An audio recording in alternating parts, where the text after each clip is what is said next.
Souvent, on les a entendus parler de leur fierté, de l'absurdité des combats qu'on leur avait fait mener. Et certains, d'ailleurs, Michel, s'étaient mutinés à la fin de la guerre. Oui, au total, 639 soldats ont été exécutés pour désobéissance ou désertion. Et ce matin, le secrétaire d'État aux anciens combattants leur rend en quelque sorte hommage en inaugurant au musée de l'armée, aux Invalides, une salle qui est dédiée à ceux qu'on appelle aujourd'hui les fusillés pour l'exemple. Le sujet de leur réhabilitation fait débat, mais pour certaines familles, ces exécutions sont une profonde injustice, une douleur qui s'est transmise depuis plusieurs générations et qui demeure. Anne-Claire Coudray et Jean-François Drouillet ont rencontré une descendante de fusillés. Donc voilà les carrés des fusillés, et les tombes, et celle de mon grand-père.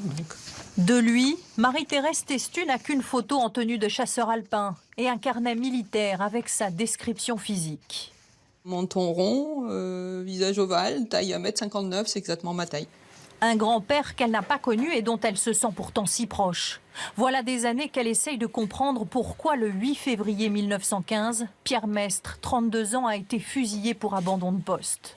Dans son dossier, le témoignage d'un camarade de tranchée retrouvé par un cousin dans les années 70.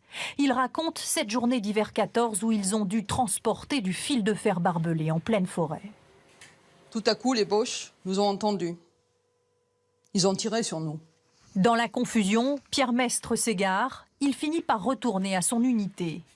Nous y avons retrouvé Mestre qui nous a dit la chose suivante. En revenant à la compagnie, j'ai rencontré 2 officiers qui m'ont demandé ce que je faisais là avec mon rouleau de fil de fer barbelé. Ils ont pris mon nom et ma compagnie et m'ont dit « tu seras puni ». Alors à notre tour, nous l'avons rassuré. Que peuvent-ils te faire pour ça? Une nuit, un officier et 2 soldats, baïonnettes au canon, sont venus chercher Mestre. Nous ne l'avons jamais revu. Sur sa convocation au conseil de guerre, pas de nom de témoin ni d'avocat. Et cette exécution va marquer le début d'une longue douleur familiale.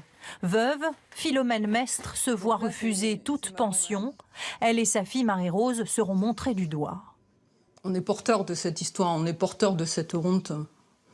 Et à quelque part, ma mère en a subi les conséquences toute sa vie. C'est-à-dire tout au long de sa vie, on lui a rappelé qui elle était, la fille du fusillé.